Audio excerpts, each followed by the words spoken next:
ಕರ್ನಾಟಕ ರಾಜ್ಯ ಕಾರ್ಯನಿರತ ಪತ್ರಕರ್ತ ಸಂಘದ ಶಿವಾನಂದ ತಗಡೂರು ಅವರು ನಮ್ಮ ಜೊತೆ ಇದ್ದಾರೆ. ಬನ್ನಿ ಅವ್ರನ್ನೇ ಮಾತಾಡ್ಸೋಣ. ಸರ್, ಈಗಾಗಲೇ ಕರ್ನಾಟಕ ರಾಜ್ಯ ಕಾರ್ಯನಿರತ ಪತ್ರಕರ್ತ ಸಂಘದ ಅಧ್ಯಕ್ಷರಾಗಿ ಹಲವಾರು ತಮ್ಮ ಒಂದು ಅಧಿಕಾರಾವಧಿಯಲ್ಲಿ ಒಳ್ಳೊಳ್ಳೆ ಕೆಲಸಗಳು ಮಾಡಿದ್ದಾರೆ. ಮತ್ತೆ ಈಗ ಪತ್ರಕರ್ತರ ಸಮ್ಮೇಳನನ ಆಯೋಜನೆ ಮಾಡಿದ್ದಾರೆ. ಅದ್ರ ಬಗ್ಗೆ ಹೇಳೋದಾದ್ರೆ, ಕರ್ನಾಟಕ ಕಾರ್ಯನಿರತ ಪತ್ರಕರ್ತರ ಸಂಘದ ರಾಜ್ಯ ಪತ್ರಕರ್ತರ ಸಮ್ಮೇಳನವನ್ನು ಈ ಬಾರಿ ಕಲ್ಪತರ ನಾಡು ತುಮಕೂರಿನಲ್ಲಿ ಏರ್ಪಾಡು ಮಾಡಿದ್ದೇವೆ.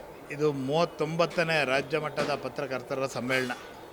ಹಾಗಾಗಿ ಈ ಸಮ್ಮೇಳನ ಭಾಳ ವಿಶಿಷ್ಟಪೂರ್ಣವಾಗಿ ಅರ್ಥಪೂರ್ಣವಾಗಿ ನಡೆಸುವಂಥ ನಿಟ್ಟಿನಲ್ಲಿ ಈಗಾಗಲೇ ಸಾಕಷ್ಟು ಸಭೆಗಳನ್ನು ಮಾಡಿದ್ದೇವೆ, ಪೂರ್ವಭಾವಿ ಸಿದ್ಧತೆಗಳ ಸಭೆಗಳನ್ನು ಮಾಡಿದ್ದೇವೆ.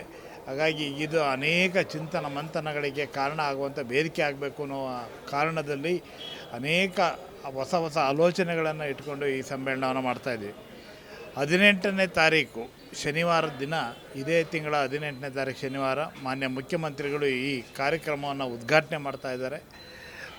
ನಂತರ 19ನೇ ತಾರೀಕು ಪ್ರಶಸ್ತಿ ಪ್ರದಾನ ಸಮಾರಂಭ ಇರುತ್ತೆ. ಅದರ ನಡುವೆ 4 ಗೋಷ್ಠಿಗಳು ಕೂಡ ನಡೀತಾ ಇದ್ದಾವೆ. ಈ ಗೋಷ್ಠಿಗಳಲ್ಲಿ ಮಾಧ್ಯಮ ಮಂಥನ ನಡೆಯುತ್ತೆ. ಅನೇಕ ಈಗ ಮಾಧ್ಯಮದ ಎದುರುಗಡೆ ಇರುವಂಥ ಸವಾಲುಗಳು, ಪತ್ರಕರ್ತರ ನಡುವೆ ಇರುವಂಥ ಸವಾಲುಗಳು, ಹಾಗೆ ಒಟ್ಟು ಸಮೂಹ ಮಾಧ್ಯಮ ಎದುರಿಸ್ತಾ ಇರುವಂಥ ಸವಾಲುಗಳು, ಈ ಥರದ ಎಲ್ಲ ದೃಷ್ಟಿಕೋನಗಳನ್ನು ಇಟ್ಕೊಂಡು ಈ ಸಮ್ಮೇಳನದಲ್ಲಿ ಗೋಷ್ಠಿಗಳನ್ನು ಆಯೋಜನೆ ಮಾಡಿದ್ದೇವೆ. ವಿಶೇಷವಾಗಿ ತುಮಕೂರಿನಲ್ಲಿ ಅಲ್ಲಿಯ ಜಿಲ್ಲಾ ಉಸ್ತುವಾರಿ ಸಚಿವರಾದಂಥ ಜಿ ಪರಮೇಶ್ವರ್ ಅವರ ನೇತೃತ್ವದಲ್ಲಿ ಈ ಸಮ್ಮೇಳನವನ್ನು ಭಾಳ ಅರ್ಥಪೂರ್ಣವಾಗಿ ಸಂಘಟಿಸ್ತಾ ಇದ್ದೀವಿ. ಇಡೀ ನಾಡಿನಾದ್ಯಂತ ಬಹುಶಃ 5,000 to 6,000 ಜನ ಪತ್ರಕರ್ತರು ಬರ್ಬೋದು ಅನ್ನುವಂಥ ನಿರೀಕ್ಷೆ ಇದೆ.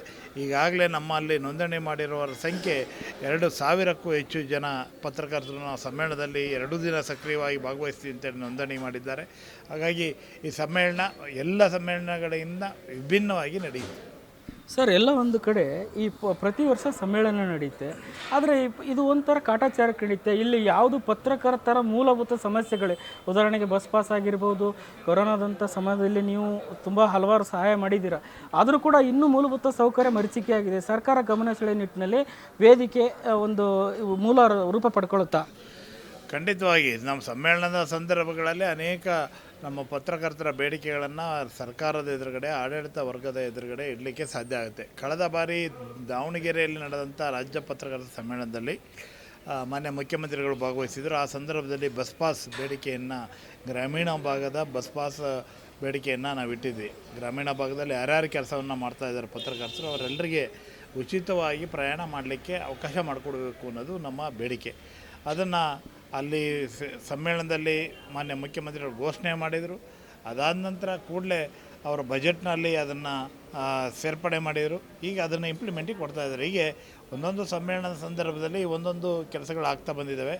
ಈ ಬಾರಿ ನಾವು ಹೆಚ್ಚು ಕಾನ್ಸಂಟ್ರೇಷನ್ ಮಾಡೋವಂಥದ್ದು ಪತ್ರಕರ್ತರ ಆರೋಗ್ಯಕ್ಕೆ ಸಂಬಂಧಪಟ್ಟಂಥ ವಿಚಾರದಲ್ಲಿ ಒಂದು ವಿಶೇಷವಾದ ಯೋಜನೆ ರೂಪುಗೊಳಿಸಬೇಕು ಅಂತ ಒತ್ತಾಯವನ್ನು ಮಾಡೋರಿದ್ದೇವೆ. ಸರ್, ಇದ್ರ ಮಧ್ಯೆ ಪತ್ರಕರ್ತರಿಗೆ ಸೇಫ್ಟಿ ಅನ್ನೋದು ತುಂಬ ಇತ್ತೀಚೆಗೆ ನಿನ್ನೆ ಮನೆ ನೋಡಿರ್ಬೋದು, ಪಾವಗಡದಲ್ಲಿ ಒಬ್ಬ ಪತ್ರಕರ್ತರ ಮೇಲೆ ಹಲ್ಲೆ ಆಗಿದೆ. ಈ ರೀತಿ ಹಲವಾರು ಪತ್ರಿಕಾ ಮಾಧ್ಯಮದ ಎಲೆಕ್ಟ್ರಾನಿಕ್ ಆಗಿರ್ಬೋದು, ಪ್ರಿಂಟ್ ಮೀಡಿಯಾ ಆಗಿರ್ಬೋದು. ಸೊ ಏನು ಹೇಳ್ತೀರಾ? ಇದು ಒಂದು ಪತ್ರಿಕೋದ್ಯಮಕ್ಕೆ ಆತಂಕ ತರುವಂಥ ವಿಷಯ, ಏನು ಹೇಳ್ತೀರಿ? ಅಲ್ಲ, ಇದು ನಾವು ಕೂಡ ವೃತ್ತಿಯಲ್ಲಿ ನಮ್ಮ ಲಕ್ಷ್ಮಣ ರೇಖೆಯನ್ನು ದಾಟಬಾರ್ದು. ಇದು ಕೂಡ ನಾವು ಎಚ್ಚರವನ್ನು ಇಟ್ಕೋಬೇಕು.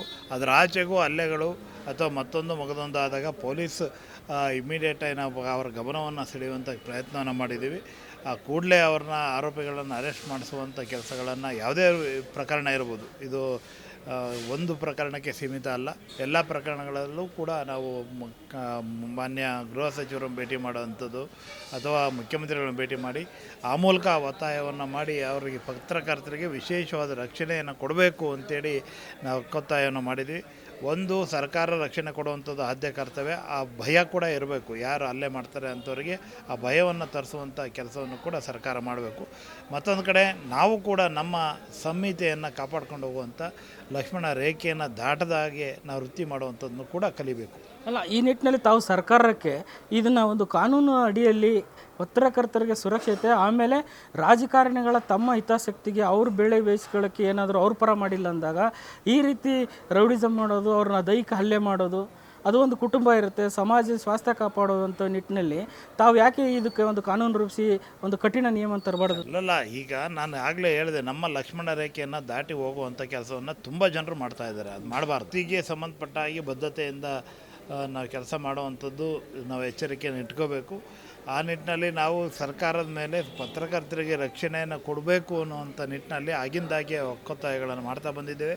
ಮುಂದೂ ಕೂಡ ಅದು ಮಾಡ್ತೇವೆ. ಮತ್ತು ಯಾವುದೇ ಪತ್ರಕರ್ತರ ಮೇಲೆ ಹಲ್ಲೆ ಆದ ಸಂದರ್ಭದಲ್ಲಿ ಪತ್ರಕರ್ತರ ಕಾರ್ಯನಿರತ ಪತ್ರಕರ್ತರ ಸಂಘ ಅವರ ರಕ್ಷಣೆಗೆ ಹೋಗುತ್ತೆ. ಆ ಸಂದರ್ಭದಲ್ಲಿ ಯಾವಾಗಲೂ ಕೂಡ ನಾವು ಅವ್ರ ಜೊತೆ ಇರ್ತೀವಿ.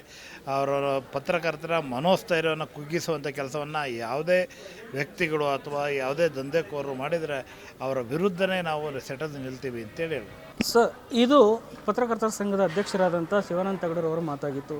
ಯಾವುದೇ ವ್ಯಕ್ತಿಯಾಗಲಿ ಶಕ್ತಿಯಾಗಲಿ ಪತ್ರಕರ್ತರ ಒಂದು ಸ್ವಾತಂತ್ರ್ಯಕ್ಕೆ ಧಕ್ಕೆ ಬಂದ ಟೈಮ್ನಲ್ಲಿ ಕಾರ್ಯನಿರತರ ಪತ್ರಕರ್ತರ ಸಂಘ ಯಾವತ್ತೂ ಅವ್ರ ಜೊತೆ ಇರುತ್ತೆ. ಜೊತೆಗೆ ಪತ್ರಕರ್ತರು ಕೂಡ ಎಲ್ಲೆಯನ್ನು ಮೀರಬಾರ್ದು.